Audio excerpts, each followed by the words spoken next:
Assalamualaikum warahmatullahi wabarakatuh. Kami dari kelompok 5 akan membahas mengenai biaya operasi lanjutan. Saya Mutiara Nurayani dengan NPM 112111107 akan berbicara mengenai departementalisasi. Departementalisasi bisa kita katakan pengelompokan. Fungsinya dalam sebuah organisasi untuk mengatur struktur organisasinya. Bisa berdasarkan waktu, klien, wilayah, proyek, tim, proses, maupun fungsinya. Contohnya di bank, departementalisasi berdasarkan aktivitas dibagi dengan cara berikut.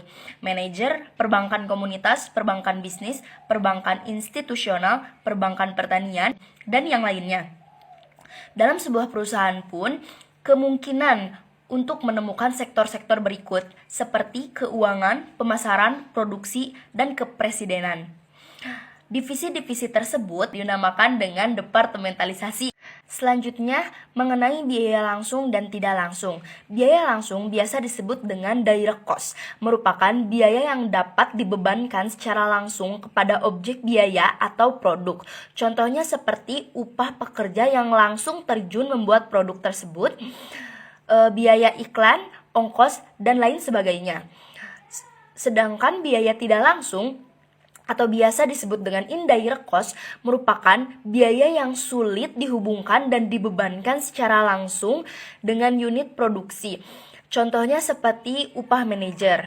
Perbedaan biaya langsung dan tidak langsung. Yang pertama, biaya langsung dapat dilacak, sedangkan biaya tidak langsung tidak dapat dilacak.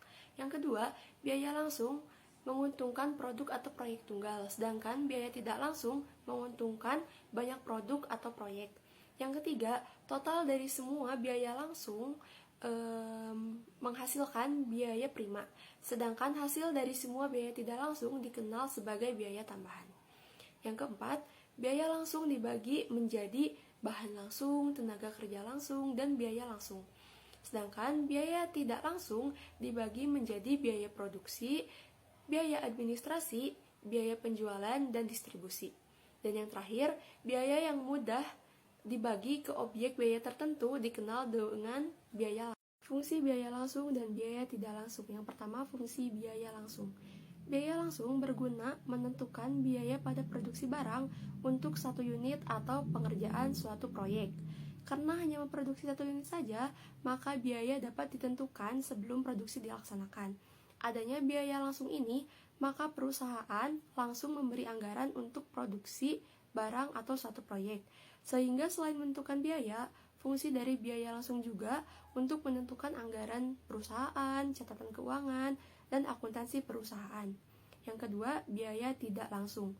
Fungsi biaya tidak langsung digunakan ketika perusahaan memproduksi beberapa macam barang atau beberapa macam proyek. Biaya tidak langsung ini muncul karena banyak hal yang tidak terduga. Dengan adanya biaya tidak langsung ini, perusahaan bisa menyiapkan anggaran lebih untuk memproduksi barang atau pengerjakan proyek. Selanjutnya, penentuan tarif BOP. BOP yang mencakup seluruh jenis biaya produksi tidak langsung yang memiliki sifat sangat bervariasi dan jumlahnya tidak pasti. Contohnya, biaya reparasi dan pemeliharaan volume kegiatan produksi dari waktu ke waktu yang tidak stabil. Hal ini menyebabkan pembebanan BOP berdasarkan tarif yang ditentukan di muka agar dapat membebankan BOP pada setiap pemesanan secara adil. Selanjutnya di sini yaitu tahapan untuk menentukan tarif BOP.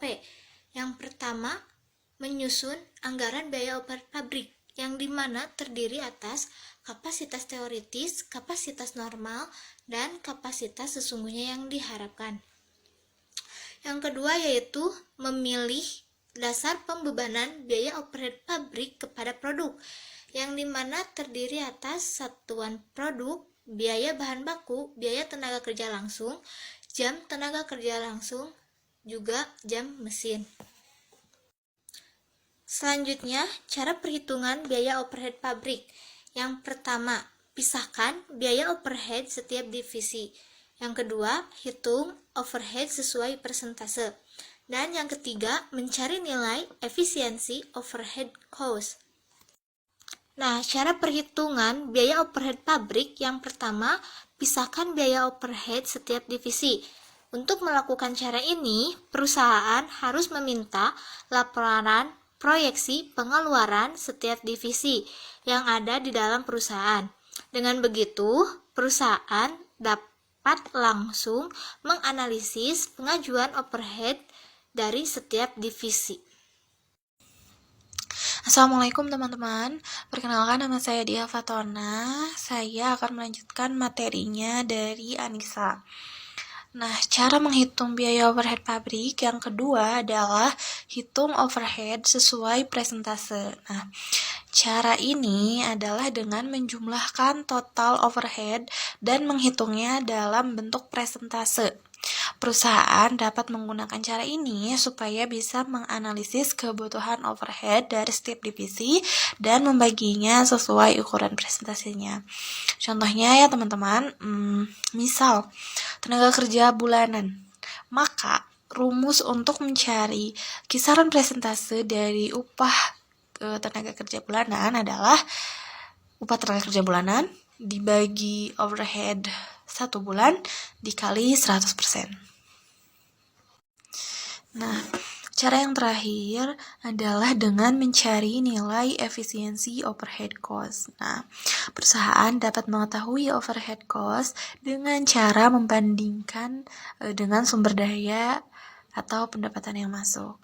Rumus untuk menghitung sumber daya sendiri adalah biaya overhead dibagi total biaya tenaga kerja dikali 100%, atau dengan menggunakan rumus lain, yaitu biaya overhead dibagi pendapatan yang diterima dikali 100%. Kesimpulannya, teman-teman, mengetahui segala hal tentang BOP atau biaya overhead pabrik adalah aspek penting bagi keberhasilan bisnis. Satu hal yang paling utama adalah BOP merupakan unsur penting untuk menentukan harga yang paling tepat.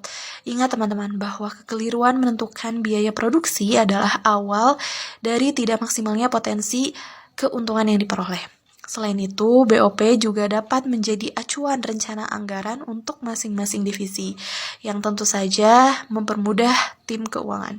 Terakhir, BOP juga bermanfaat sebagai alat pengawas untuk pengeluaran perusahaan. Terima kasih.